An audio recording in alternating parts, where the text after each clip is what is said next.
Okay. So where do the recordings go? Do they go to us or do they go? I think they go to CPPR. Because they generated the links. Okay. Yes.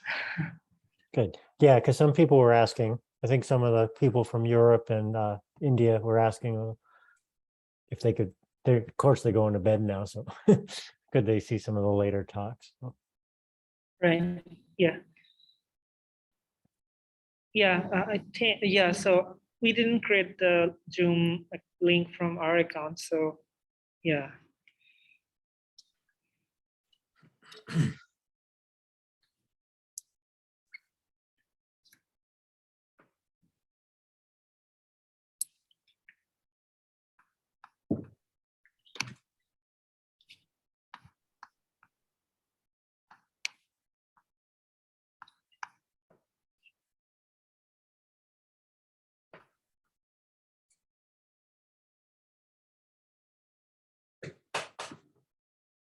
There is no coffee shop in the. I mean, there are coffee shops, but all are closed already. Some reason.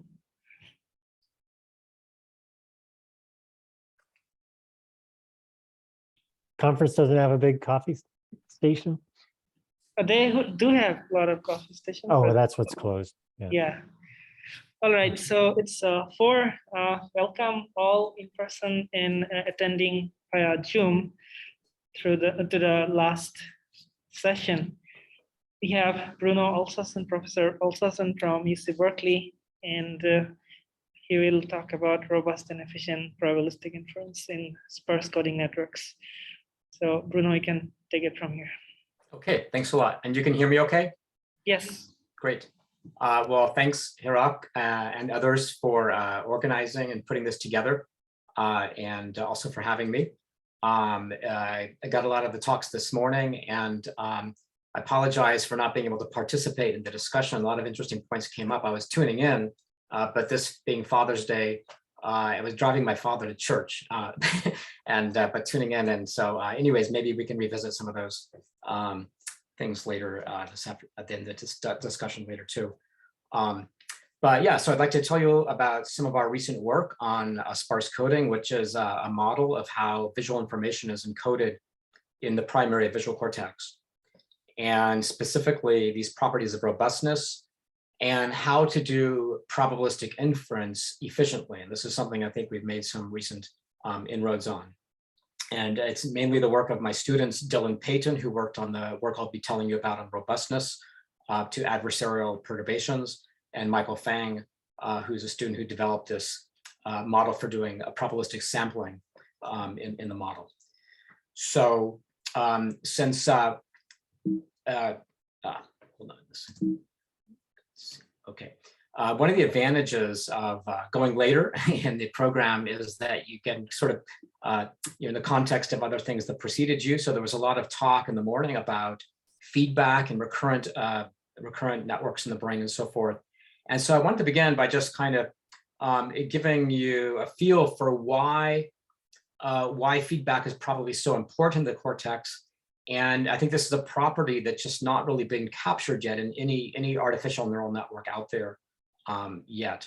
And so this is one example of that. It's what's called a puzzle picture due to Dallenbach from the 1950s. And there's a figure in here. There's a figure in this picture. If you haven't seen it before, most people don't see it initially. There's a figure in here, and you can't see it because it's kind of, sort of taken in a somewhat ambiguous way. And so one way of interrogating people what they see is to ask them to draw what they see. And in this particular example, so for one person who was asked to draw what they see, this is what they drew in the lower right. And so it's basically just kind of a veridical representation of the black and white contours in the scene. Okay, so now I'll give you some hints about what's here. It's an animal, and specifically it's a cow. And so maybe for a lot of you, that's already enough to get it. And I'll just point with my mouse here. Hopefully you can see my mouse, but just, so this is the head of the cow in this region here. And there's an eye here, there's another eye here. and the snout down here. So for most people, that's usually enough for it to kick in. And once it does, it's a very strong three-dimensional percept of a cow, and lots of detail emerges that wasn't sort of obvious before what was going on. Okay, so now for this subject, if you ask them to draw what they see, as you can imagine, the answer is going to be quite a bit different. So now this is what they draw. The image is exactly the same. So the only thing that changed is something inside your head. And I think what this importantly demonstrates is that vision and all of perception really is a generative process. Okay, so we're constantly with our brains, this is what evolution designed us to do. We're constantly building models of the world, and we're explaining the incoming sensory data in terms of these models that we're creating in our heads. And in fact, the data coming in is what supports those models, and our ability to explain the data in terms of the model is what supports our belief in these models of what's happening in the world. Okay, so this is really sort of somewhat of a different way of thinking about the vision problem, rather than just casting it in terms of nonlinear regression, training inputs to outputs and doing end-to-end learning and all this stuff. That trying to think of it as a process of model building and inference. Okay, so that's the context of what I'm going to be the work I'm going to be telling you here. And so this is one, this is kind of one way we can schematize the problem. And by the way, I just want to go back and illustrate, mention one thing that I think this also illustrates is the process of explaining away, right? And so what that means is that, for example, some of these details, before you saw the 3D figure in here, you probably just saw it as a loose collection of black and white contours, right? And you didn't really know what the difference between this and this is, right? But now that you know it's here, you would probably attribute this boundary here to being a difference in reflectance, and this boundary to being due to three-dimensional, the shape and the way that the shading is being generated by the light as it's cast upon this three-dimensional object, okay? And so when you say this is due to three-dimensional shading, then you're also saying it's not, or you don't need to explain it anymore in terms of reflectance. And vice versa here, if you explain that in terms of reflectance, then there's no need to explain it in terms of three-dimensional shading. And this is also a huge part of the kind of inferential process is going on in a brain. At any given time, there's multiple explanations for what could be happening, and you're trying to sort of rule in and rule out these different possibilities, okay? And that's a process what's called explaining away in probabilistic models, okay? So we're going to be saying more about that in a minute.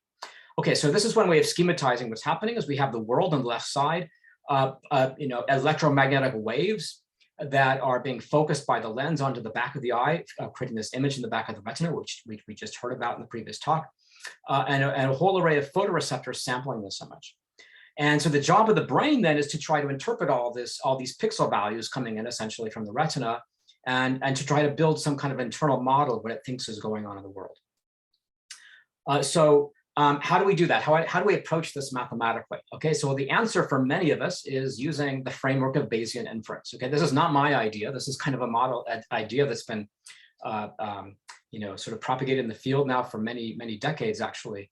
And it's since Helmholtz actually, who described as inference, not Bayesian inference, but the Bayesian inference sort of idea is a little more recent, okay? But so the idea is we can sort of think that what's going on in the brain basically has a model for how images are generated from three-dimensional causes in the world, from lighting, from reflectance, from how light reflects off of objects and so forth, that we have sort of, somehow we have implicitly a model, some kind of a model in our brain of how these things are happening and how this light might be cast upon the retina. And at the same time, we have a prior that tells us the relative probability of these different things being out there in the world. So for example, cows are more probable perhaps than other kinds of things that could explain that grainy image. Okay, so the job of inference then is to go backwards and to say, okay, given the image data, what's going on in the world? That's our hypothesis H about what's going on in the world. This is the posterior distribution, the posterior probability that we're trying to develop inside our heads. This is mathematically how you would frame the problem in terms of Bayesian inference.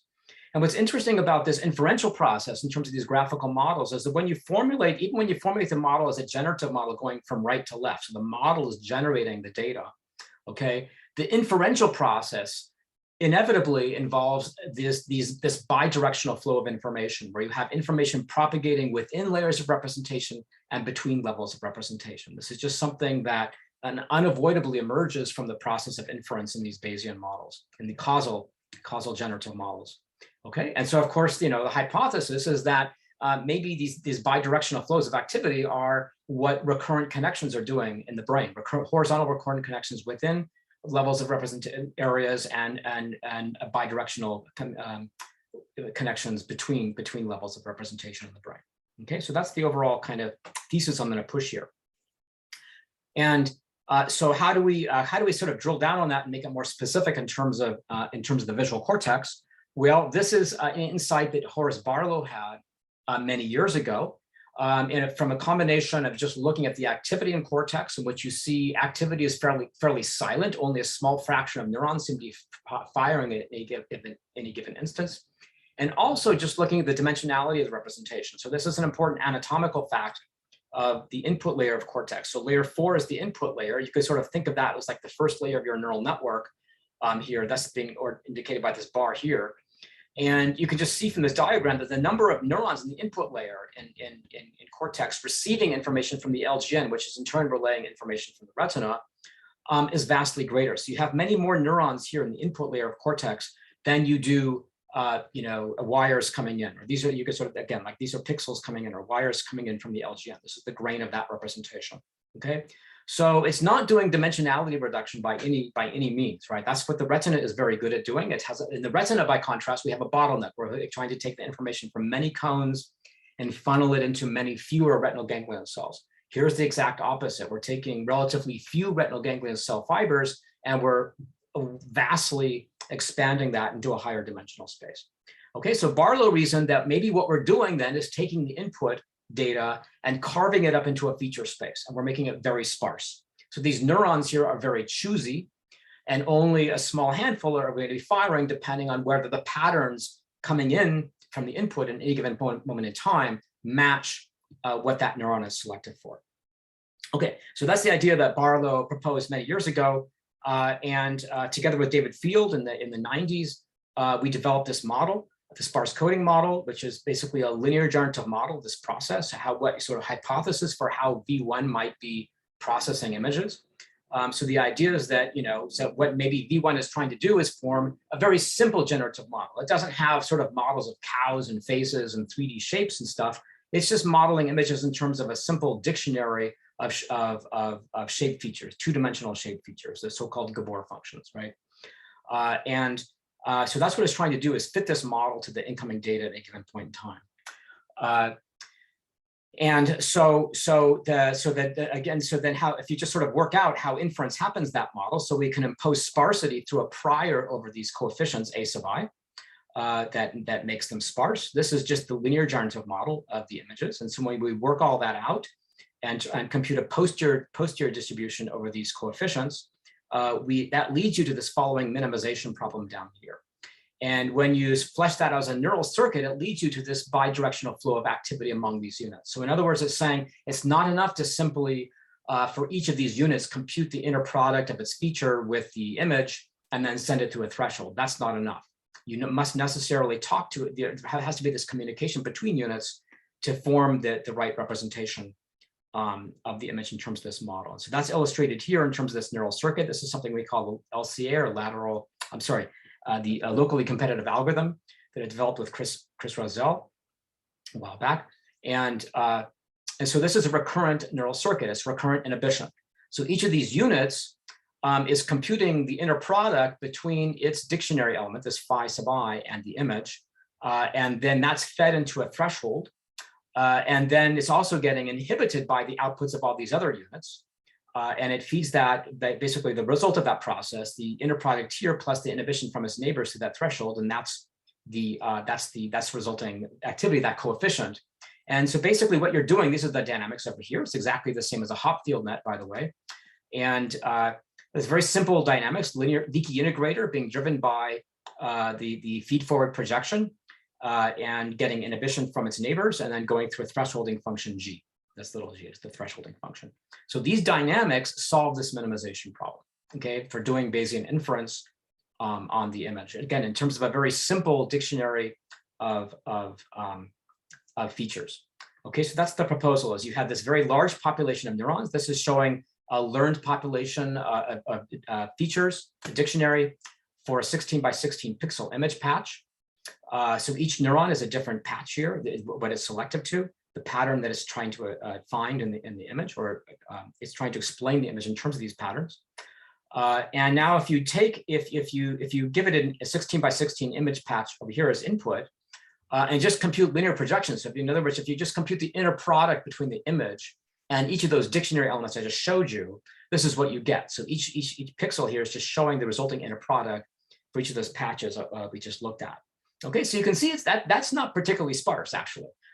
So there's a lot of sort of highly distributed activity, and the result of this minimization problem, trying to solve that problem to compute the optimal coefficients, just the ones that are needed, results in this very much pruned set of activities, which then allows you to reconstruct the image. Okay. And so if we go back now and look at that dictionary, which elements did it use to reconstruct this image? You can see it has sort of something vertical here, something horizontal here, something horizontal here. These are the features that it used. So it zeroed out everything else. Everything else here just said, look, I don't need that. And what told it that it doesn't need these things is that it could explain the image in terms of these other features. So this was able to explain much of the pixel variance, and so it didn't need the other ones. And that's the purpose of these lateral interactions. Okay, so this is the process of explaining away. The result is that it gives you a much more interpretable representation, rather than just delivering you the inner product, which is actually very vague and ambiguous. Now it's making a much more meaningful statement. It's saying, look, this feature here is contained in the image. This feature here is contained in the image, and these other things are not. Okay, this is what I think the world is composed of. Okay, so that's basically, so it gives you a more meaningful representation. So it's actually a very sort of important thing that we think is going to be an important ingredient, a kind of important primitive, possibly, to incorporate into deep ConvNet models. Okay, so what's this good for? So I just sort of gave you some kind of hand-wavy verbal explanation, sort of arguments there. But so Dylan was able to show that what this selectivity actually does is that it helps protect against adversarial perturbation. So as we know, this is a big problem that plagues deep ConvNets, is that can be easily fooled by small perturbations in the image and to miscategorize things. And this is something the field has been working a lot to understand and to figure out how to make it go away. And so we would argue this is happening because these networks are designed in a very ad hoc way, okay, by just computing linear projection. So let's just look at that, right? If you just think of these arrows here as weight vectors. So this arrow here corresponds to the weight vector of one neuron, and this arrow here corresponds to the weight vector of another neuron in the space. So this is just showing you the input space, the space of possible input stimuli. Yeah, let's say for a 16 by 16 input image patch, so we're in a 256 dimensional space. Okay, so this is the weight vector of one neuron, that's the weight vector of another neuron. Okay, so now if we want to look at the set of stimuli that activate this neuron with this weight vector here, then that would correspond to these colored lines. And so what these colored lines are showing you the isoresponse contours. That is the set of stimuli that are going to give the exact same response from that neuron. Okay, so if you go to any point along this line that gives the same linear projection onto that weight vector, that's going to give you the same response from that neuron. Okay, so as you can see, it's not very selective, right? A linear neuron is not a very selective mechanism. It's going to respond to a lot of things that are not even aligned to the direction of that weight vector. So when we look at a receptive field of a neuron, we see this Gabor function looks oriented. We sort of think, oh, wow, that's how the neuron gets orientation selectivity. It turns out that's not how it does it, right? That's not good enough. And I'll show an example of that in a second, okay? And so if you wanted to fool this kind of system, and by the way, just thresholding is not going to help you here. If you just take linear projection and threshold, like through a ReLU or something, that's not going to solve this problem, okay? So if you wanted to fool with this system, you could very easily do it. Let's say if I gave a stimulus here, and I want to make this neuron respond more, but then I just push out in this direction. So I'm pushing out into a part of the space that has nothing to do with this neuron selectivity, what this neuron appears to be selected for, and that's going to increase the response to that neuron.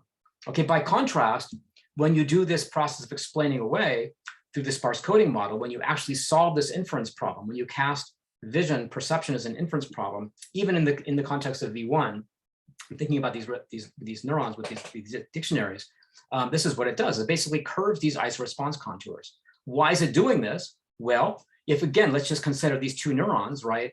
By the time the stimulus moves over here, so that it's aligned with this neuron's weight vector, well, then this neuron doesn't need to respond anymore. It's basically been explained away. Okay, so that's going to turn this neuron off. So anything over here is going to get inhibited by this neuron here on this neuron's response. Okay, so what that's going to end up doing for this neuron here with this weight vector is just going to make it much more selective than these kind of isoresponse contours borders. It's going to basically curve these isoresponse contours to make it more selective to things that are aligned with this weight vector. And so here's what would happen in sort of an example of sort of an adversarial attack. Let's say you start with this stimulus, which is a 1 here, the digit 1. And this is what they did here is a simple simulation where you use sparse coding on the first layer and a simple classifier in the second layer to do MNIST recognition. And so if you give it a digit 1 here, for example, at this point in the space, and now you try to fool it into thinking it's a 3, well, it turns out really the only way you can do that is you have to sort of make that digit look more like a 3, right? It's hard to find an irrelevant part of the space to push out into just following these isoresponse contours. So these curved isoresponse contours end up moving you along directions that are more consistent with the thing you're trying to fool, and so it's harder to fool. Okay, so in order to fool to think as a 3, you kind of have to make it look more like a 3. So this is kind of a neat kind of result they got, and it was published in Journal of Vision in 2020, which I can refer you to for more details. And here's just maybe another simple example to give some intuition by when I say a linear mechanism, something that just simply computes inner product is a very weak mechanism. Here's an example of that, right? So these two stimuli, these two bars here versus these two dots are going to give the exact same response from this Gabor function. The reason why is because here they're relatively low contrast. You have 4 pixels in a row, which are in the excitatory flank, and 4 pixels in a row in the inhibitory flank, versus just 1 pixel here and 1 pixel here that are brighter, right? But so here's a stimulus that's completely, it doesn't really have anything to do with anything we would call this oriented, right? But it's going to give the exact same response from this neuron, okay? And so again, so if you're just computing projection, it's going to be easy to be fooled by that. But in the context of doing inference and explaining away, then these representations become more meaningful. And so we would argue this kind of recurrent lateral inhibition is it's an important primitive of neural computation. It's there in V1. We know, I'm not saying it's doing my model, but we know that right there in layer 4 of V1, there's a huge inhibitory interneuron network. And so this is potentially one thing I would offer that this is my hypothesis of what that network is doing, at least, right? And so this is something we find all over the brain. And maybe this is sort of a useful primitive we could start putting in our networks and to make them more robust. Okay, and there's more to say about that, about recurrent computation, echoing some of the comments of Tim Kreitzman this morning, but maybe I'll save that till later. But okay, so there's another question here I want to address, which is how to do all this efficiently. And so this is another thing I think we have to wrap our heads around if we're going to design systems that even remotely approach the ability of biological systems to do vision, is how do they do this with such low energy at such small form factors? Okay, so I think maybe the thinking that's going on in a lot of people's heads is that, well, I don't need to worry about that now. I'm just going to use my GPU. It's going to consume lots of power. I'll just get my simulation working. And then when I finally get everything working, then I can worry about making it like low energy and small form factor. And well, probably doesn't work like that, right? You probably have to sort of think about those at the same time. And so this is what biology had to do in designing this system. So this is just, I'm just contrasting two things together. The jumping spider on the right, this is 1 millimeter, it has very low energy consumption. And it does remarkable feats of vision. It can do 3D vision. It can navigate in the world. It can hunt prey with his eyes. It moves his eyes back and forth. It does active vision. I mean, it's truly remarkable. If we could simulate the jumping spider on a supercomputer, I think we would all be very happy. We'd be thrilled, right? But we can't. We don't know how to do this. This really still lies beyond our ability to do this, okay? Here's the supercomputer on the left, right? At Berkeley, just up the hill, we have the Lawrence Berkeley Lab, a 5 megawatt supercomputer, okay? And I would challenge anybody to simulate a jumping spider on this computer. I don't think it's going to work. And so, this just kind of, to me, is a huge explanatory gap in our understanding of biology, but it also points the way to opportunity. That as engineers, we should be thinking maybe differently about how to design these systems, that if you need lots of GPUs that are power hungry, maybe you're on the wrong path. We should be thinking about designs and algorithms that can work at this kind of form factor and this kind of energy consumption. And if you don't see a roadmap, from your algorithm to that, then probably you're barking up the wrong tree.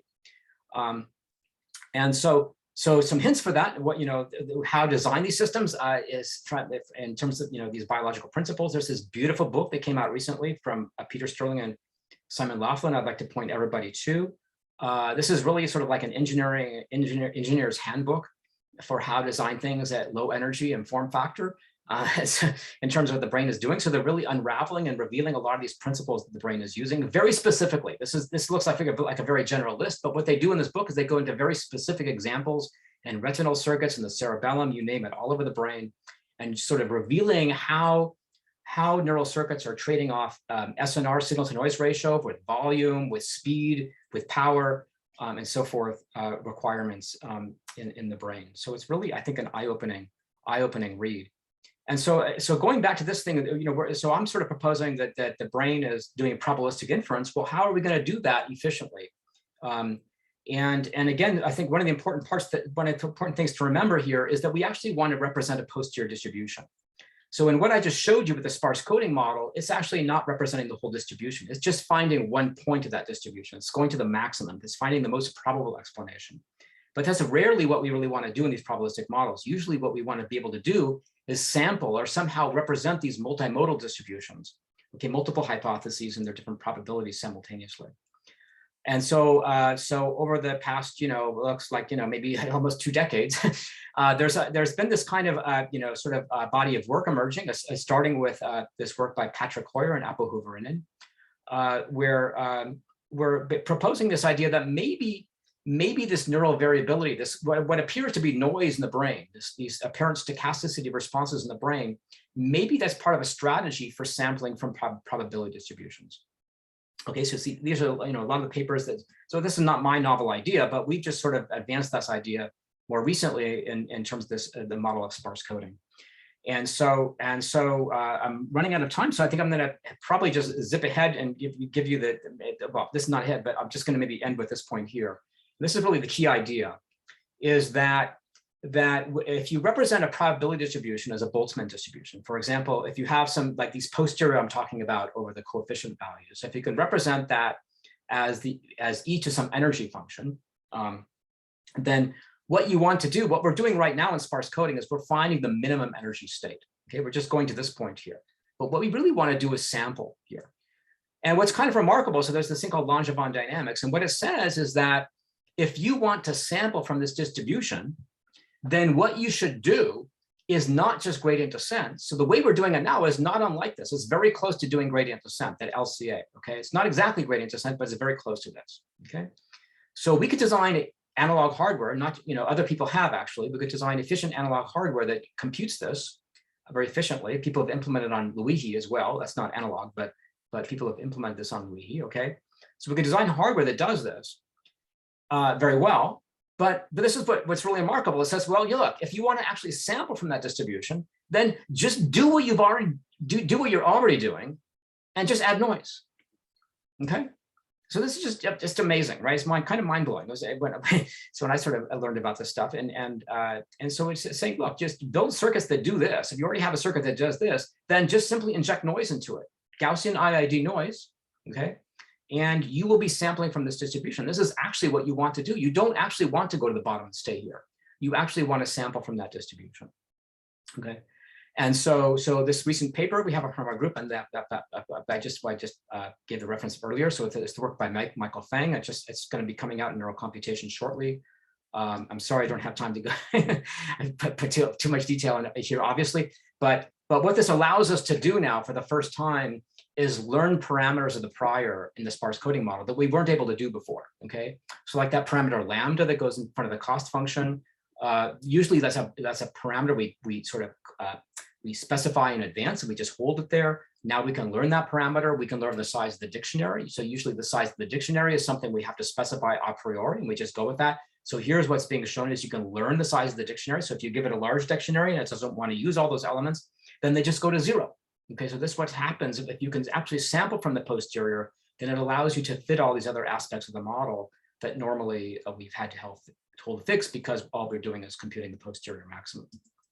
Okay, and the big goal that I would have I think looking forward now is trying to think about how to build these hierarchical Bayesian models. So sparse coding is a one-layer Bayesian model, latent variable model, but what do we want to have multiple layers of representation? This is Tai-Sing Lee and David Mumford's idea that basically we can think of the visual cortex as a hierarchical model, and they propose that it's doing particle filtering to represent these posteriors at each level. Okay, but potentially now I think, in my view, we have kind of a roadmap for how to move forward with this model to learn the parameters of such hierarchical models. This is some recent work from Matei Lenyo's group, a recent paper that came out in Nature Neuroscience, also proposing this idea, not for sparse coding, but for a different kind of model, which is showing that it actually does a good job accounting for a lot of the variability you see in actual cortical responses. Okay, so I think the points I want to leave you with are that these recurrent inhibitory circuits, maybe they're doing sparse coding, okay, and I think there's a lot of evidence accumulating for that. And then one of the advantages this could confer is selectivity, which is going to help protect against adversarial robustness. So maybe this is something we want to adopt in our artificial neural network designs. And finally, that this neural sampling hypothesis, I think, it seems to be becoming a viable hypothesis for how you could represent posteriors, how you could adapt parameters of these models and make them more complex and deep. Anyways, that's what I'll leave you with, and happy to take questions now or later in the discussion.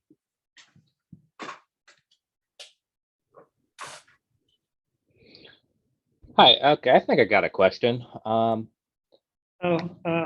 Yeah, there are a lot of claps. Sorry, maybe you didn't hear it. Thank you very much for really enlightening talk. So if there is any question for Professor Olsason, please, this is the time.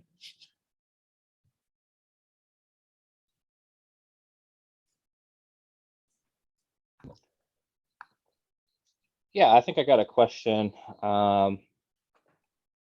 So have you thought about using this sparse coding or like lateral inhibitory approach for maybe like sub-policy networks and reinforcement learning?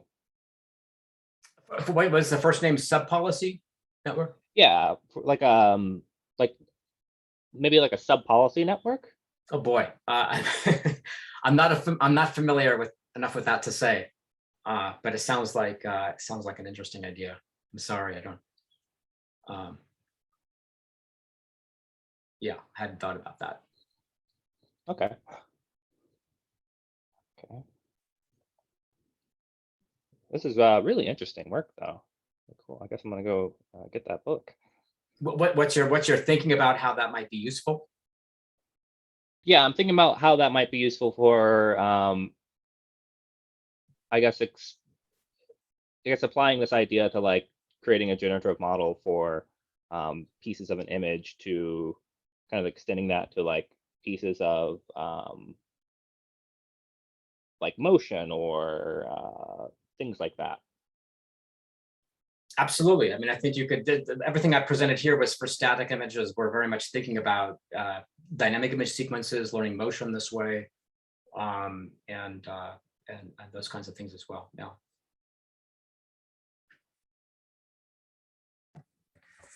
I have a quick question. Thank you for the talk. I'm curious, so if you're doing posterior inference with Langevin dynamics on sparse codes, are your samples still sparse like you could have with hard thresholding functions? So if they are no longer sparse because you're adding these Gaussian noise, are you still able to learn these successful Gabor filters? So the neat thing, what comes out from this dynamics, this is all in the paper. I'm sorry, where are we? Okay, so we can actually now use L0 priors. So this is something that was harder to do before. So usually in sparse coding, people use an L1 cost function, and what you really want to express sparsity is L0, something that just counts the number of non-zero coefficients, but that's impossible to optimize over, right? And so people use L1 as a proxy, and it's not but L1 is not a very sparse prior. So now we can actually use these like priors that are so-called spike and slab priors. and do inference in them. And what that gives you is the following dynamics down here. This question is so basically it's just like a leaky integrator with noise. Okay, so just that alone, you're right. Your thinking is exactly right. If you inject noise, it's going to kind of take whatever's sparse and make it denser, right? But importantly, you end up thresholding that. So this is not just sort of some ad hoc thing that we put in. This just emerges as, you know, if you just think about, look at the Langevin dynamics in this setting, you need to threshold it, okay? So you can derive this as the optimal Langevin dynamic strategy. So these variables S now end up being very sparse, and they're sampling from the posterior of using this L0 prior. But yes, you're injecting Gaussian noise here, which is very non-sparse. But what's making it sparse is the thresholding. Yeah. Thank you. I have a question. Oh, sorry. Sorry. Go ahead. I have a question. You mentioned extending the sparse coding model into a hierarchical one by stacking these layers. My understanding is that the dictionary being over complete means that your output now is of a larger dimension than before. How do you manage this Good question. explosion in size? Good question. Yes, that's the question. I mean, because if you just sort of make it overcomplete on overcomplete on overcomplete, you know, then your brain is going to explode. So you can't just keep on doing that. So we have some other work called the sparse manifold transform, which I think gives one possible answer to that. And other people have been talking about this too, which is that some kind of combination of expansion and contraction. So you do the sparse expansion, but then you need to somehow contract again before expanding again. You don't just want to take the linear sparse code. I mean, the first layer sparse code and then feed that to V2, for example. So I think that's an important part of it. Also, an important ingredient in there is going to be modeling transformations. So this is again something people have been using either manifold models for. We've been approaching that using Lie groups, and that's another way to sort of condense the representation. So to learn the variability. So this is as opposed to simply doing passive pooling, to sort of more model an active process where you're modeling these transformations, and that's another way of condensing it. But you're right. I mean, that's not what your question goes to the heart of the problem, which is why, you know, nobody's really built a stacked sparse coding network that really kind of illustrates the advantages of hierarchy. Actually, there's some very nice work out of Laurent Perrinet's lab, Laurent Perrinet and Victor Boutin. They had a nice paper that came out, and I think both PLOS and neural computation pair papers, looking at what they call predictive sparse coding. So they built a hierarchical model, but they don't really address the problem of is just, you know, that you're posing as well, right? Which is how do you avoid just keep on making it more complete? Got it. I think in short, I think there's an answer to that, but no one's done it yet. What do you think of the idea of discarding some information at each layer as you go forward? Yeah, well, that's okay. So I wouldn't call it discarding. Okay, so let's go back to this. You know, I'm sorry, the Tai-Sing Lee and David Mumford diagram. So like in this hierarchical probabilistic model, the idea is that what you would send to higher layers just doesn't have all the detail. Okay, so there's things that stay behind in V1. Okay, so that doesn't mean they're discarded altogether, but maybe the details remain in V1, and it's more the abstract properties that are being carried forward to V2. So in that sense, these representations are complementary, right? If you want to know something about the 3D shape or whose face this is or something, then you would interrogate these higher level areas. But if you need to know detailed shape parameters, like if you're trying to take some tweezers and manipulate something like a thread, then you need to interrogate V1, right? Because that just, you know, it's not carried. That information is not discarded, it's kept around, but it stays in V1, right? And so that's the idea. So, and that you would sort of see, I think, with this kind of idea where this sort of condensation that I'm talking about, you expand, condense. The condensation or the contraction doesn't keep all the information, but that information, those details stay around in the lower level area. But now the question becomes like, how do you know what to leave behind and what? Well, yeah, okay. Yeah, so thanks a lot, appreciate it. Yeah, that's great. I mean, that's a great question, and that's why I'm, you know, I think, but that's kind of like the rough. sketch of how we could talk more about it, the Okay. details of that. But that's kind of like the question you have to think about. That's right. That's great. Thank you. So, all right. So, in the interest of time, Yeah. we'll stop the discussion for now. But you can, if you have questions, you can ask Professor Olsson again during the panel discussion. So, on to the next talk, Professor Jeff Christmer from UC Irvine. So, Jeff. Great. Thank you, Hirak. And I'm the last speaker, I think, of the day. So it's been a wonderful day. I just want to say before I get started, all the talks and including the posters have been really interesting. So thank you, especially Hirak and Kashin for organizing this. Jeff, you can take 30 minutes. Sorry, you're starting late. That's okay. We'll see. Just cut me off if I'm going too long, but I don't think I will. So I'm going to talk about motion processing and the primate dorsal visual stream. And it nicely, I think, complements Bruno's talk, the last talk. And really, this is work by Kashin Chen and Michael Baylor. And there's a paper coming out on the work I'll kind of towards the end of this will be talking about that'll be coming out very soon in Journal of Neuroscience. So let's get into it. Like Bruno was just talking about, sparse efficient coding. So the nervous system is under really tight energy constraints. So you have to represent efficient information efficiently. And I think this is particularly important for motion information, complex motion patterns, that you have to respond rapidly to those and appropriately. And I'll give you maybe a real world example why that's the case. Oh, I didn't want to start there.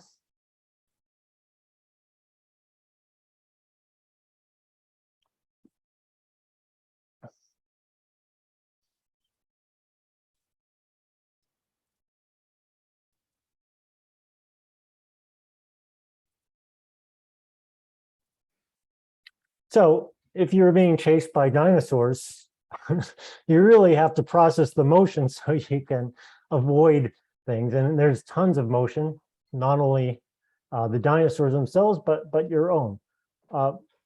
And probably more day-to-day things are very important to respond rapidly and appropriately. And where does this happen? Well, the dorsal, quote unquote, wear stream in visual cortex is important for handling motion cues. And just kind of give you a brief overview. You have information coming in from the eye. It goes through the retina and the thalamus, and then to primary visual cortex, which was just talked about. And the areas that I'm going to talk about are area MT, which processes very local motion cues, retinal flow, optic flow. And then that projects strongly to an area called MST, which responds to much more complex motion patterns over a larger field size. And like I said, this has to be happening very quickly and very efficiently. And then those project to decision areas like the parietal cortex and other areas. So how does this happen?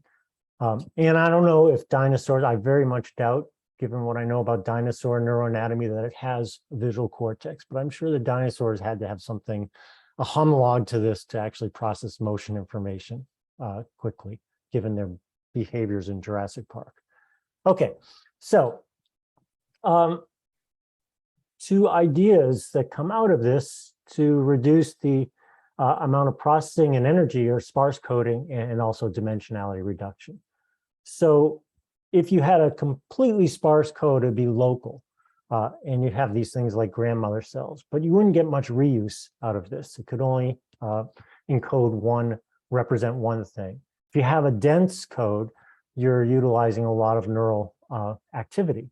So somewhere in between, you want a sweet spot that's sparse. And another concept is the difference between holistic, putting together a whole face, or parts-based, by reusing parts of the image or parts of a scene to actually reconstruct information. And so both of those ideas are energy efficient and reduce the dimensionality of the problem. And a few years ago, Michael Baylor did some very nice work looking at a machine learning technique called non-negative matrix factorization. And he took, instead of what was originally used for earlier was building up reconstructing faces, he took optic flow information and had a bank of filters that responded very much like area MT on the local flow fields. And then he injected that into non-negative matrix factorization. And lo and behold, you got, these are the weight vectors from the original flow image, MT image, to this matrix here that we're calling similar to, or has homologs to MST. And you see these weight vectors that look very much like MST receptive fields. And this is a nice way to do dimensionality reduction because you have a large feature space of all the different speeds and directions, and you have a large library of stimulus exemplars, and you can take this very large matrix and reduce it by a smaller number of basis vectors times the feature and the small number of basis vectors across the stimuli. And from that, and you see, and hopefully you see my mouse, a sparse number of neurons or a sparse number of units are active, and that's sufficient to reconstruct this image.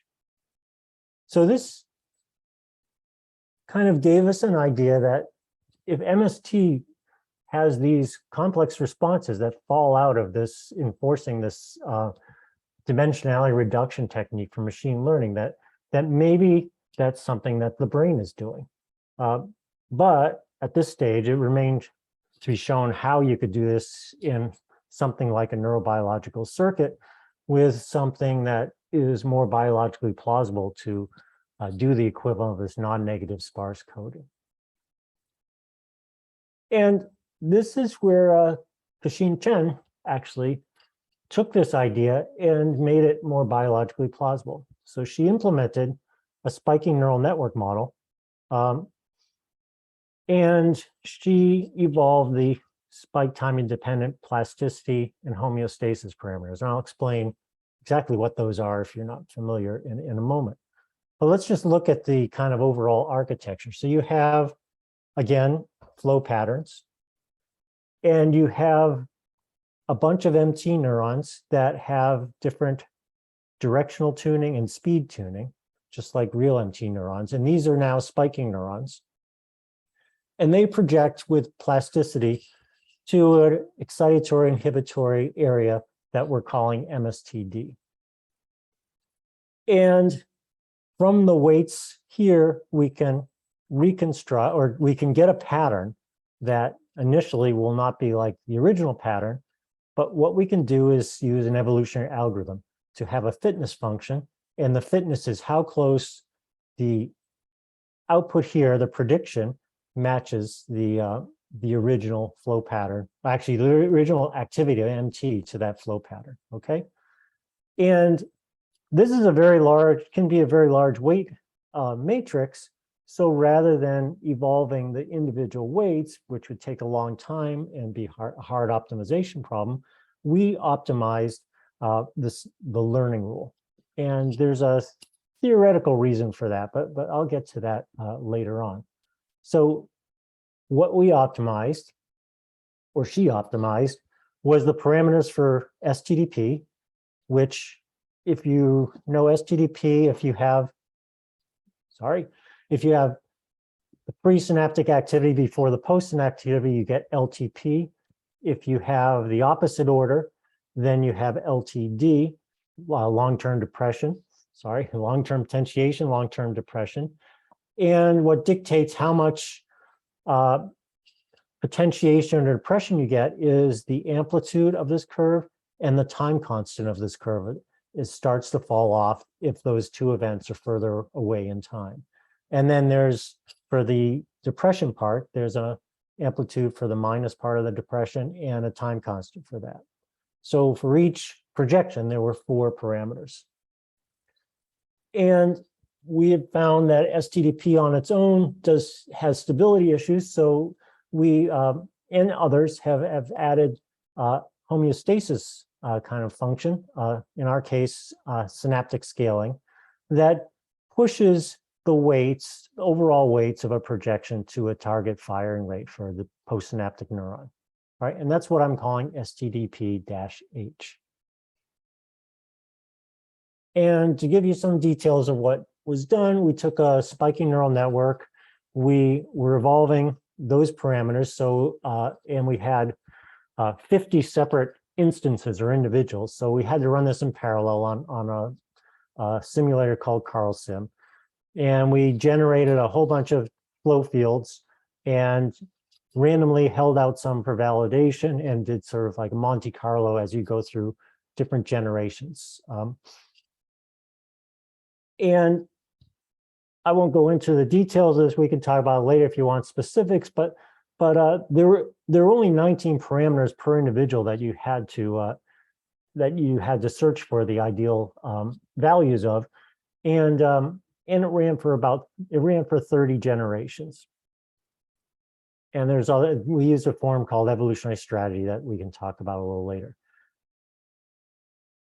And the bottom line is, with different sizes of MST pools of neurons, we got very good fits. So these are basically the correlation between the original MT pattern and the reconstructed MT pattern.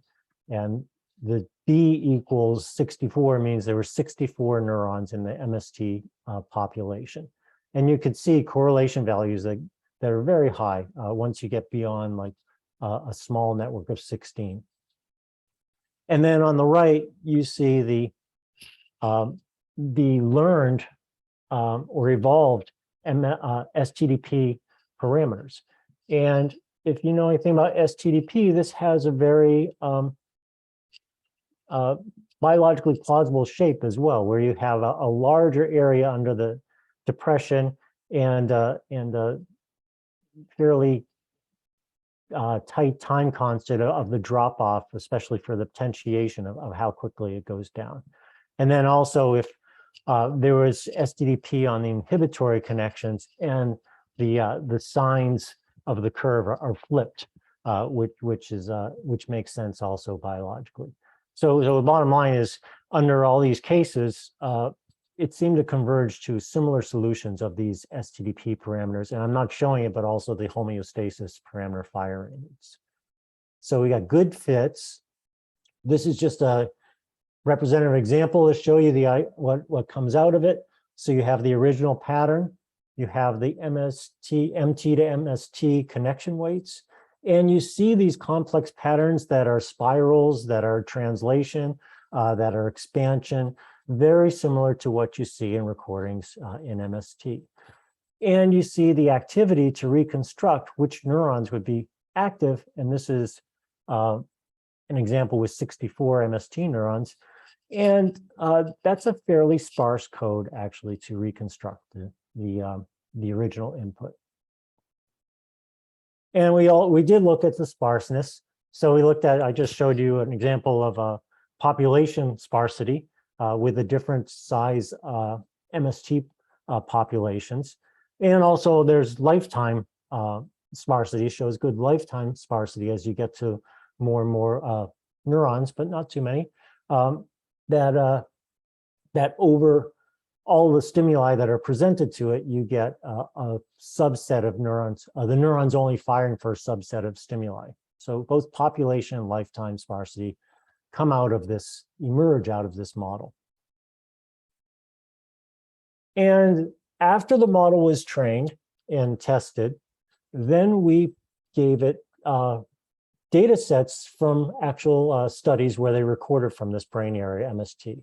And so we used now new stimuli that were used in recording from monkey MST. For example, this work by Takahashi et al. And they found single neurons that responded to rotation and translation, having one neuron responding to multiple things of rotation and translation. And we also found neurons in our model that responded to rotation and translation. Looking at the total population, they found neurons that responded to the azimuth for lateral motion. I think the way to read this is more neurons responded to 180 or 0360, which would be the lateral motion. But if you look at the azimuth, I look at the elevation, you have more neurons responding to all elevations. And we saw a similar pattern in the spiking neural network model for this as well. So it nicely shows some of the responses and population responses and also individual neuron responses that you would see in real MST. Looking at another data set by Gu et al., in this case, the arrows mean the direction of selectivity of MST. So they found more neurons responding to when the monkey perceived moving forward, and these bands on the left and right are when the monkey perceived moving backwards. And if you looked at the direction selectivity of our model, you see the similar pattern. So it is picking up, given the inputs that they used in this study, the model is also picking up that kind of selectivity. So it's responding very much in that way like MST. And then question is, well, what would you use these patterns for? Well, it seems like from MST, you'd also want to have a kind of behavioral parameter like encoding the heading or the focus of expansion. And so you see this cartoon drawing of a monkey moving through space with its head turned and its eyes rotated. As you're moving through space, the optic flow will expand, and the focus of that expansion would be where the animal was heading. And so how well, given a pattern like this, can the model predict the focus of expansion? And so we used a linear estimator to take the weightings from MST to a couple of parameters to try and learn the XY coordinates of the focus of expansion, generate a bunch of optic flow fields, and did a whole bunch of 10-fold cross-validation. And comparing it to a previous model that did this with templates for the MST, like just picking out things that they thought MST would do and having templates, the spiking neural network model did much better as far as its focus of expansion error and for the X and Y coordinates. And this was not just with size of MST is 64, but with across all the populations we looked at. So this also is an efficient way of maybe encoding and then decoding behavioral parameters like focus of expansion, or I could imagine some other important motion cues that you could use this representation to actually encode. All right, so let me wrap up with some thoughts about what this means. First, just what we did was we demonstrated a model of MST was able to account for a lot of these properties observed in monkeys. And we've done that now with non-negative matrix factorization and now with a spiking neural net that has a biologically plausible learning rule. And you find tuning to spiral motions, you find 3D translation and rotation, and you find encoding of perceptual variables such as heading. And I would imagine others if we do that. Now, the MSTD neurons learned a compressed and efficient and reduced representation of self-motion. And we were fairly agnostic to this. We just had it learn, evolve the parameters of spike timing dependent plasticity plus homeostatic scaling. And so we are operating under the hypothesis that maybe this is what STDPH is doing in the brain to actually get these efficient, reduced and sparse representations. And maybe other neurobiologically plausible plasticity could also be doing this, but STDP and homeostasis seems to have a very good way of actually kind of cutting out what's not needed, and the scaling also keeps the activity within range. And I think in general, this is a novel modeling approach that rather than hand tuning, manual tuning, or rather than searching over weights, you can evolve the learning parameters. In a complicated situation like this was kind of the only way we could actually come up with a solution. And so it's basically learning to learn or evolving to learn, which I think is an interesting concept as well. And lastly, going back to what this conference is about, or this workshop's about, what can computer vision learn from sparse reduced receptive fields? Well, real neurons spike. So why do they spike? And I've had arguments with people over the years, but I think the main reason neurons spike is to conserve energy, and that's not lost on a lot of hardware engineers. So they spike, and they don't spike too often, and between spikes, they're not taking as much energy. But another important thing, especially for, I think, this problem of dealing with complex motion patterns, is they respond in a very timely manner. They respond very quickly. So sparse reduced spiking representations can conserve energy by reducing the number of action potentials, and I should have said also reducing the number of neurons needed to respond to stimuli. And this would be critical for many vision tasks. And just getting an idea, this is not lost on neuromorphic engineers, and this could be embedded because it's in this spiking domain and take advantage of neuromorphic hardware. And I'm showing not this model, but when we were in Telluride a number of years ago, we were working with the engineers from IBM True North at a very early stage for their chip, and we put their chip on one of our robots, and the convolutional neural net was just trained to learn to stay on the path and not go over the edge and down the mountain. And what's striking to me about this was the robot was using a small nickel metal hydride battery to run, and they hooked up the True North to that, which was running the convolutional neural net. And so this closed system was using very little power. We ran this up and down, and this is a very steep trail. It doesn't show in the video, but we ran this up and down this trail for about an hour on one battery without having to recharge and running everything. So I think, and Bruno was talking about this too, I think this is thinking about things in this way and having this pathway and looking at some of the tools to actually get these low power, small, what do we call it? Swaps, small weight and power systems that can be used in embedded applications, I think is very important. And also it may say something about what the brain is doing and why it's so energy efficient and why it evolved to have these energy efficient representations. So I will stop there, except to highlight the people that did the real work, which is Kashin Chen, did all the spiking neural network work, and she worked with Michael and I. Michael did the original non-negative matrix factorization idea, and then she worked closely with Michael to get started, and then she really took off to do this work, and of course our funding agencies. And I will stop there and take any questions. Thank you for your attention.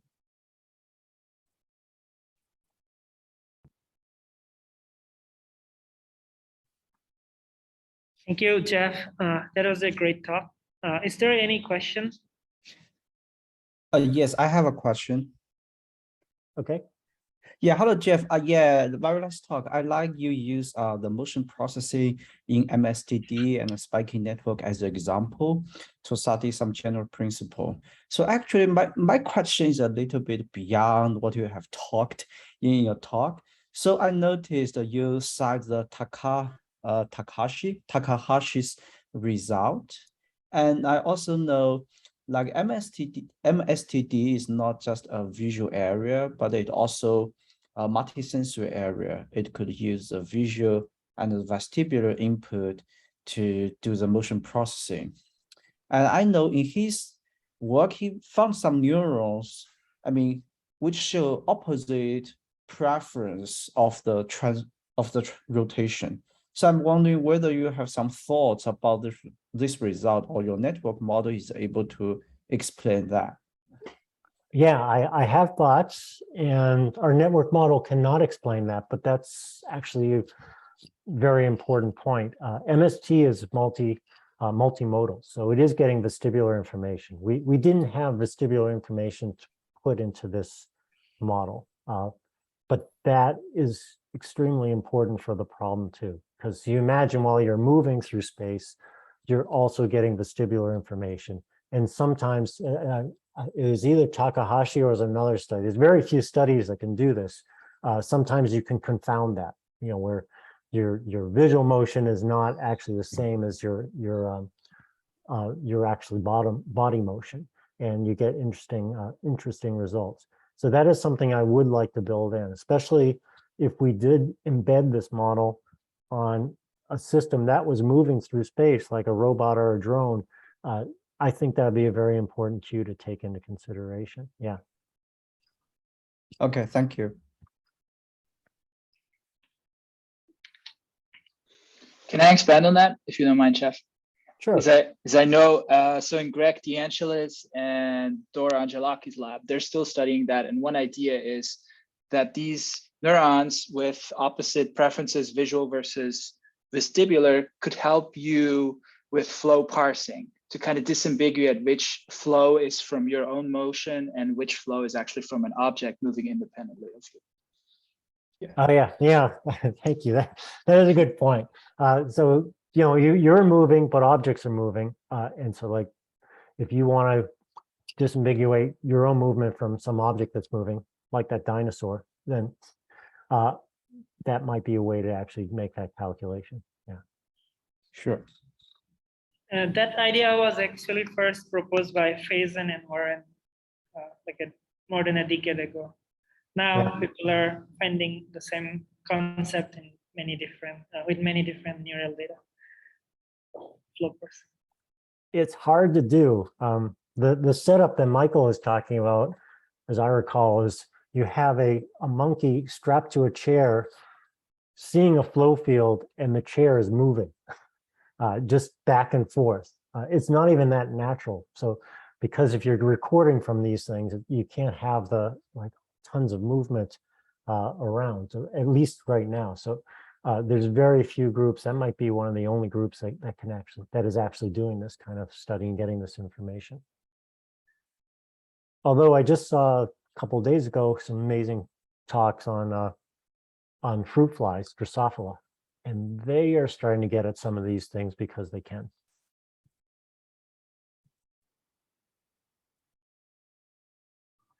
Is there any other question for Jeff? If not, then we'll move into the panel discussion session 2. So Cashin is at a location with not very good internet connection. So she's actually the host for this session. So she sent me the questions as a host. So I will ask, but all the other participants virtually or in person can also ask our speakers any question they might have either related to their talks from today, or could be related to their other papers or other previous research, right? So.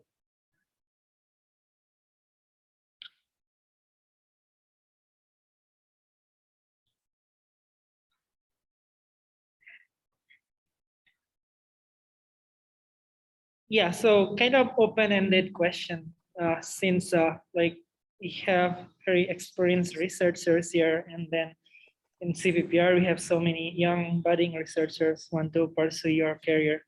So have you received skepticism or criticism when you introduced biologically plausible computer vision solutions to the CVML community? If yes, then what was your response to those comments? Anyone can take it.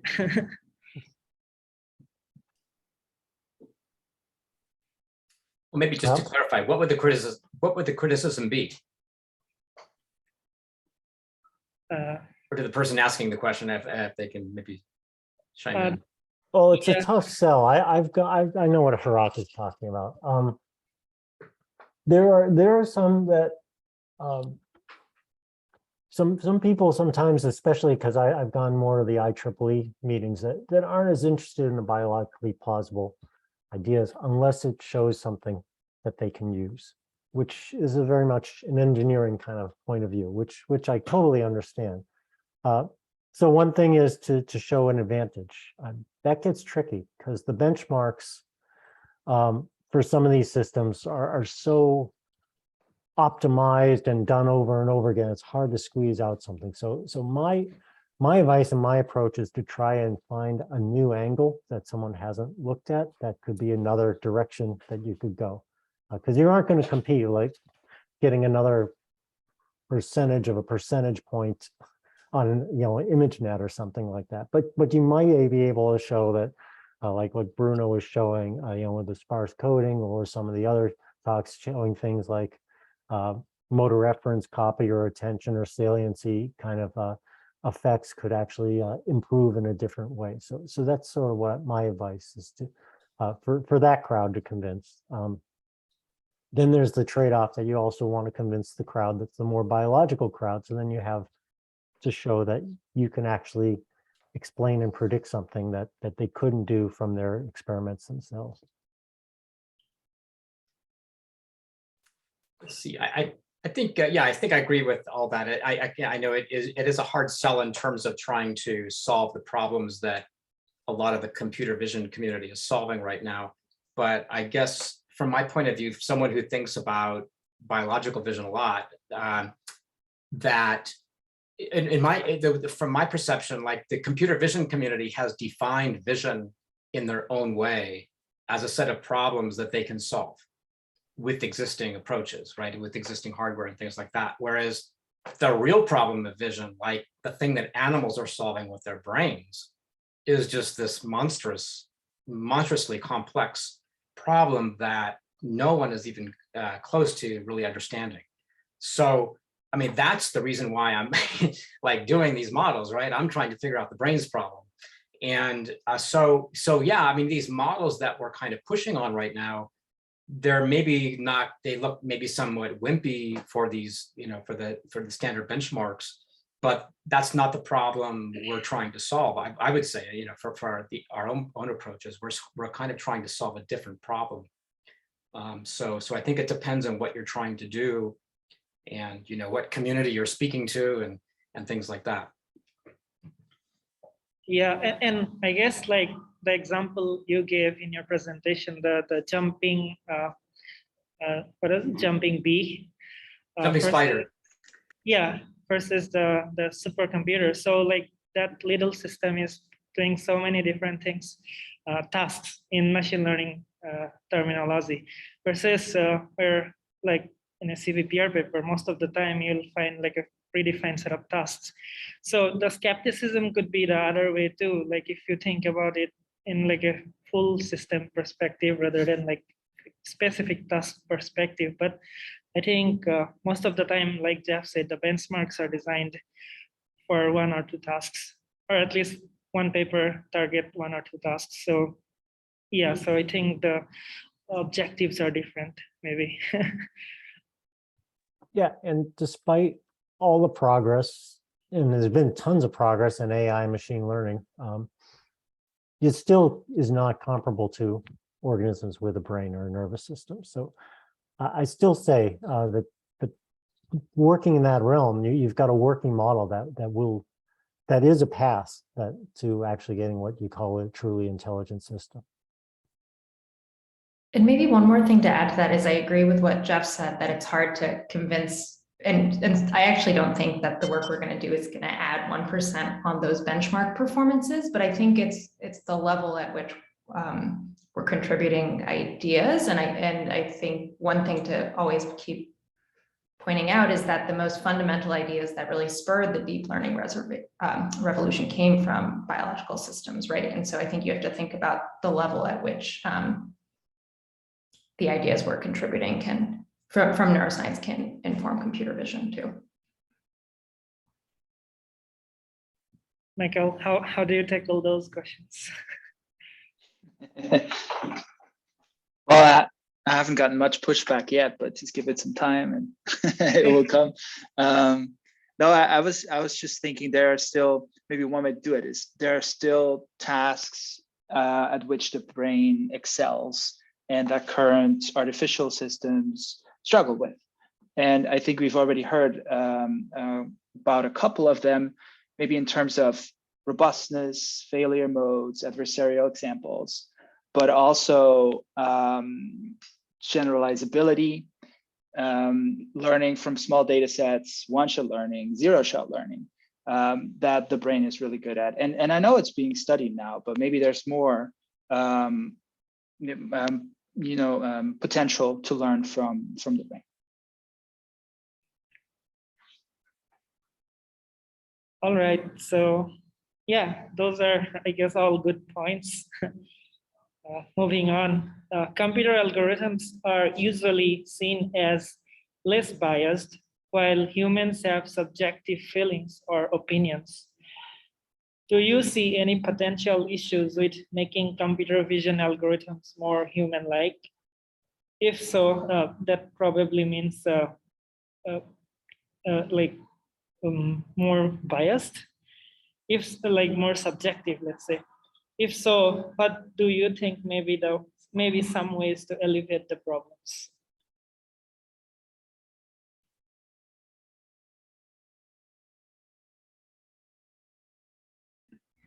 I mean, unfortunately, I think current computer vision systems just magnify the biases in their training sets, which are created by humans and therefore biased, right? So I think making these systems more certainly interpretable, but I think also human-like can actually help us interrogate those in a way that's almost impossible with current systems. Mm-hmm. Yeah. It's a loaded question. I don't want to say biases, but I mean some of the cognitive biases, let's use that term. Some of the cognitive biases lead to behavior that's not rational, but there's very important reasons for survival that we have some of those biases. I'm not sure it's right to bake them in, but I mean that is why people act the way they do in many ways, and maybe that's important to get something that interacts with humans.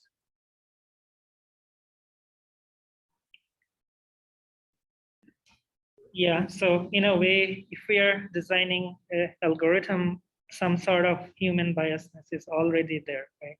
Or generating a data set, learning from it.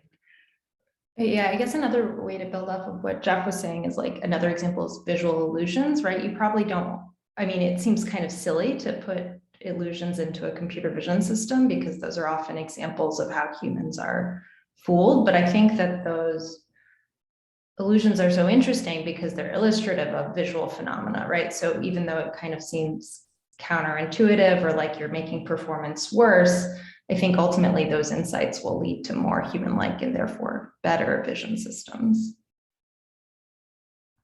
Yeah, and to follow up what Layla is saying, you just reminded me, I was on a project from an agency that was looking at some of the biases to understand why experts were doing what they were doing. So we all went to a lot of trouble, like using a scenario and building in biases to see if we could explain why they're making the decisions they were making.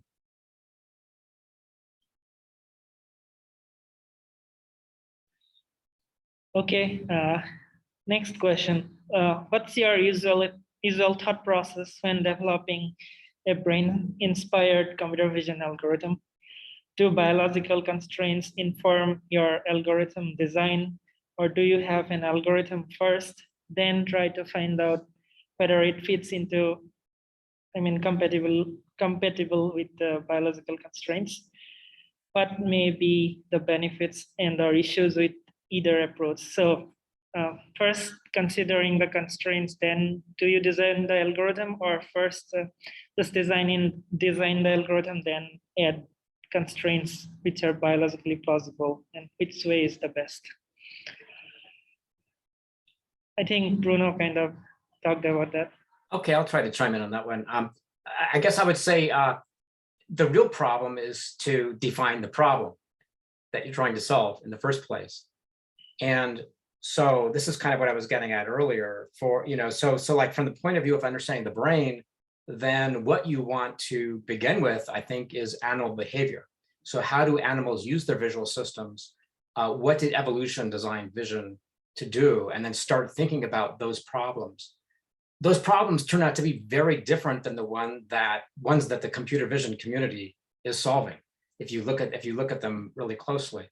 And so, I mean, I think that's one big thing, is just to start out with defining what the problem is to begin with. Then you're trying to think about, well, how, come up with a theory of how that could be solved mathematically. And this is kind of was Mars' approach, sort of maybe not necessarily starting with a theory, but that's one way to sort of define the problem at that level and get it sort of a mathematical statement of the problem, and then drill down to some of the details, like how would I start implementing that? How can I express it in terms of variables that are interacting with each other and so forth? And then, of course, then thinking about the neurobiological constraints. But I think it really begins with a definition of the problem. And yeah.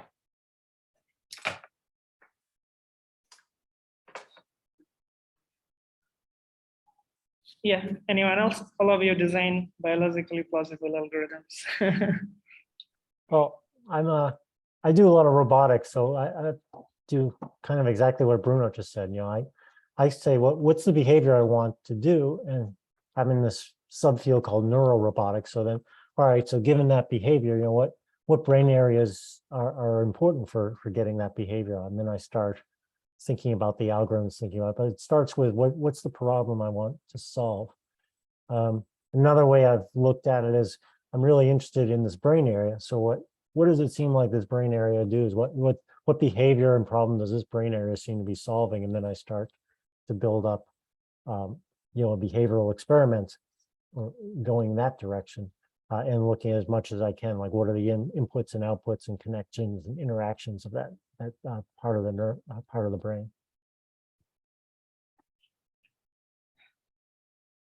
I'd like to hear what Michael thinks, though, because he's working in a whole other area of prosthetics. So what drives the way you actually kind of approach your problems?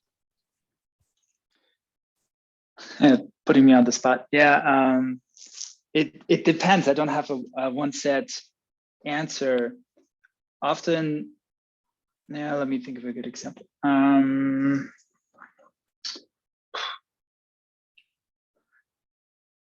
Well, okay, what I showed in my talk was really started with the mystery of how do you go from a stimulus to perception, and that covers the first step of problem defining the problem, and then you would zero in on the brain areas it's involved in. It's basically what Jeff said, and you try to understand what are the computations that might be going on there that could give you an insight in how to go from A to B. But to contrast that, there are other issues that are more engineering driven. For example, if we want to do scene simplification in real time, we need a fast algorithm. We also need robust algorithm, and we need an energy efficient algorithm so we can put it on an edge device. And so then the problem is really more given like, how do you do object segmentation on a stream of spikes? Yeah, so then that's more, there it is more, I guess, about performance of any model that could be brain inspired, because maybe we need to look to the brain in order to figure out how to do it. I don't know if this helps, yeah. What about, I mean, you're dealing with people that are dealing with clinical patients. I mean, there must be some design decisions or order or things that you have to take into consideration when you're building your prosthetic devices. Yeah, I'm a proponent of that. I feel like it hasn't been done enough. So there are like two fields, there are like clinicians and then there are engineers who actually built the system, and they don't always talk to each other as much as I would like. And so I think going forward, it's important to involve the end user at every stage of the design, so-called patient-centered design, to figure out, is the problem you're solving, is that even a problem for the end user? Or maybe the form factor you propose is not adequate. And so it's more of an iterative design process, I would think, a lot of back and forth rather than I have these set steps and I just apply these every time. And that leads to success. Because sometimes, for example, in the with the NMF, that was more of a happy accident. I was messing around with dimensionality reduction techniques. And then I realized, hey, if you do NMF, you actually get something out that looks very much like MST. And yeah, that definitely happens. So Bruno, when you were developing the sparse coding first idea, so was it from like power efficiency, less activation point of view, like the motivation, or was it from like a biologically, like designing how the brain works? A little bit of both. I mean, actually, it was David Field who really pioneered a lot of those ideas. And, you know, what he was trying to think about is, well, you know, he has a very nice paper in 1994 Neural Computation called "What is the Goal of Sensory Processing?" In fact, that's the paper that kind of made me want to go and postdoc with him. Trying to understand what are, can we state some kind of intermediate goal of these neural representations in the brain? So of course, the overall goal of the system is survival, you know, how to survive in the world and have useful behavior and stuff. But how do we break that down into something that we can build? And so he was trying to think about these design principles, like, you know, principles of neural representation. And then there was this recent work of Joe Attic and Norman Redlich on trying to understand what the retina is doing in terms of whitening. And so, you know, there was all these ideas building at the time that maybe we can understand neural coding in terms of natural scene statistics, in terms of the statistics of the signal coming into the system and how to efficiently process those. So that's both a very attractive engineering idea. That's what any engineer would do who is building a compression system and so forth would do.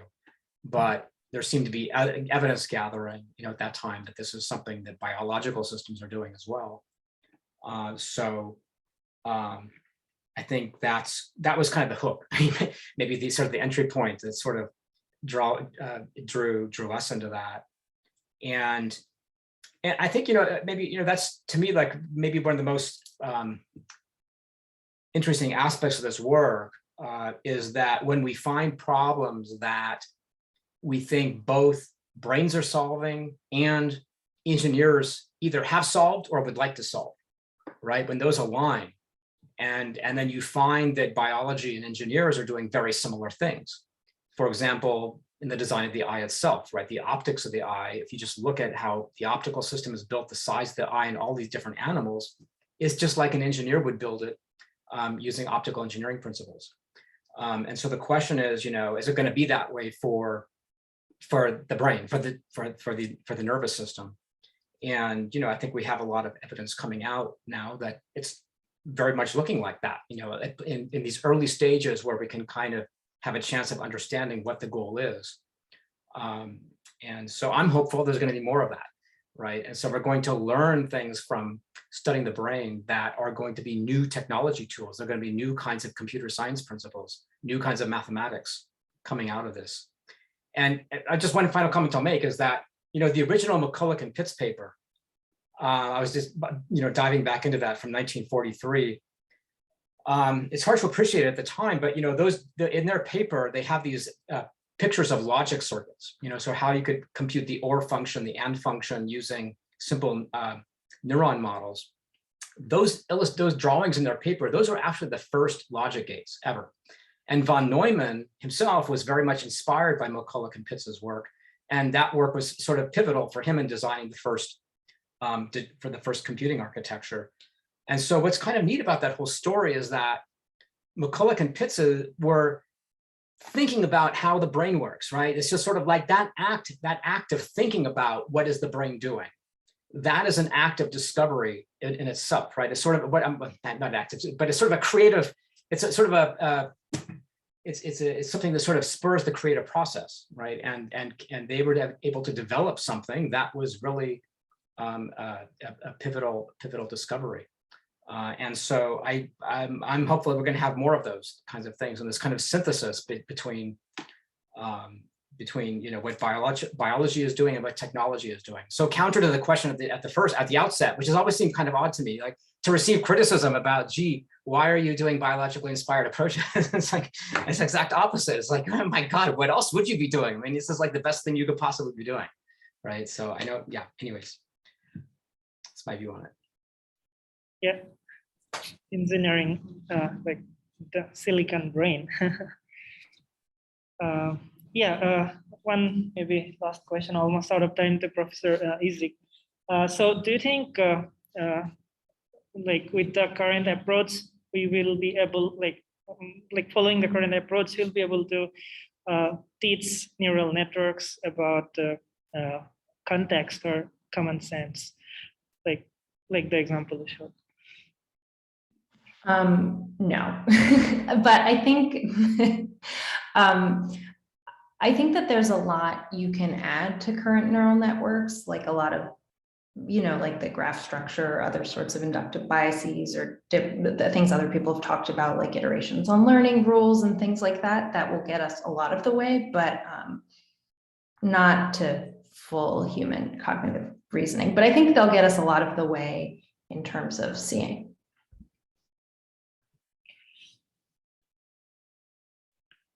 All right, so any other questions? So we have, not many in-person audience, but we're really thankful that you're here.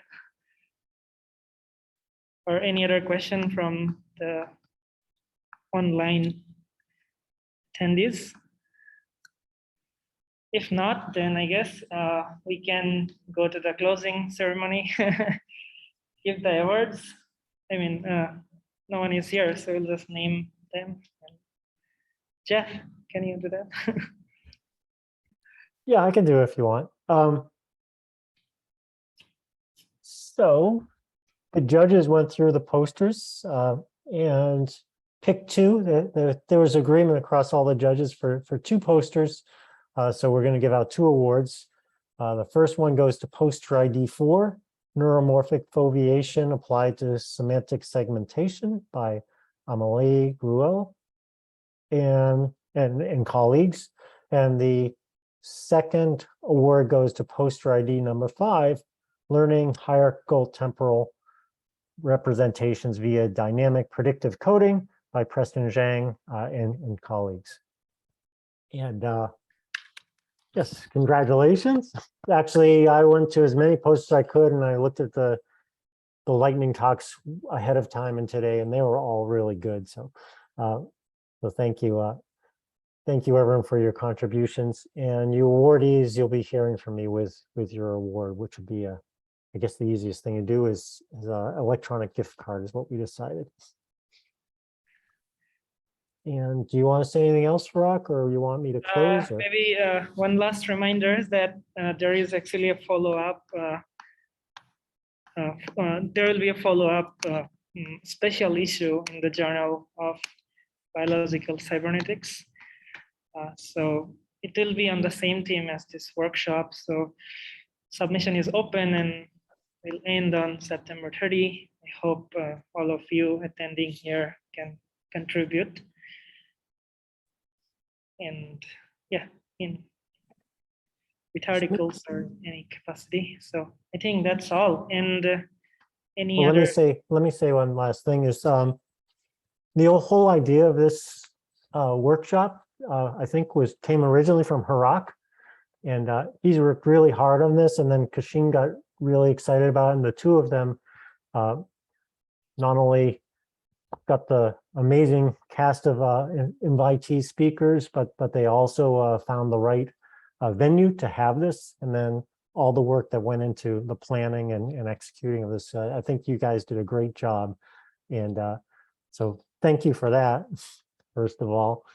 And thank you for hanging in. I mean, yeah. it was rejected in a couple of places. So yeah, it's been a long day and lots of time zones were were involved. So thank you, everyone. And yeah, do consider submitting something to this this special issue. This is a really good journal, and I've participated in special issues of these two in this journal too, and that they really they put together a nice thematic journal issue for some of these things. So do consider to contributing to the special issue and following up with some of your great work that you did presented today. That goes for everyone, or something you want to do that's along the lines of what can computer vision learn from visual neuroscience. all right, so guess that's it from my side. Jeff, do you have anything else to add? No, I hope to see you all again, either virtually or in person. Yeah, Thank you, everyone. Kashin is unfortunately in some like bad network area, so yeah. And then we also have Xiumin Li from Chongqing University in China, who's also a co-host. So thank you all of you, and thank you for joining, and have a good night. Okay, I'll stop. That's good job. Thank you again. Yeah. Thank you, Hirak. Yeah. And thank everybody. You. Yeah. Bye. Bye. Bye.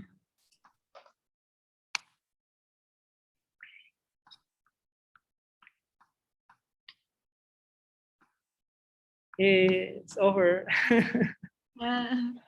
Thank you. Oh, Xiumin's here. I didn't know. What time is it? That in morning, early 6:30. Yeah, that's very exciting. It's a very good, very interesting workshop. And the first part in the morning or your time, I have enjoyed that and listen. Yeah, that's very interesting. But I cannot. Oh, yeah. I'm so sleepy and cannot. Oh, did you stay up through the whole night? Oh, well, thank you for all the help, and also for actually staying through the night. Okay. Yeah. Yeah. I think we have your email. Can you hear me? Okay. Yeah. Oh my goodness. Yeah. Thank you so much for taking care of all Yeah, so this. yeah, I think Kashin, are you in the Bay Area or are you in Irvine? Yeah, I'm in the Bay Area. Oh, okay. Yeah, I thought so. Good in the hotel room. Thanks a lot. You can email us. Okay. I hope I didn't butcher your work. The winner. Oh, so Thanks so Emily much. is here. Hi. Hey, congratulations. Thanks a lot. So I did not know it was up to any award, but thank you. Thank you very much. Yeah, Hirak or Kashin will get me your email address, or if you prefer a text, your cell phone number. Either way, I'll get you your award. Okay. Yeah, I see that I'm going to send you an email to Kishin. Okay, perfect. Yeah. Congratulations. It was really nice workshop. Yeah, Interesting. it's very nice to meet you and hear about your work too. Thanks. You too. Yeah, interesting work. Yeah, thank you. Yeah, sounds promising. And I think I'm going to submit to. Oh yeah. Please do if you have something to submit. Yeah. Yeah. So it's the deadline is September 30. So, 30, yeah, and I've seen that it's already opened. yeah, it's already open. Okay. Yeah. Perfect.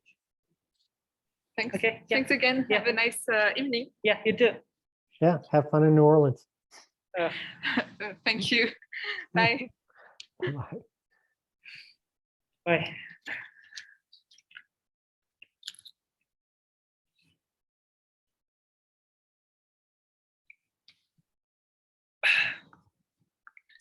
Still have some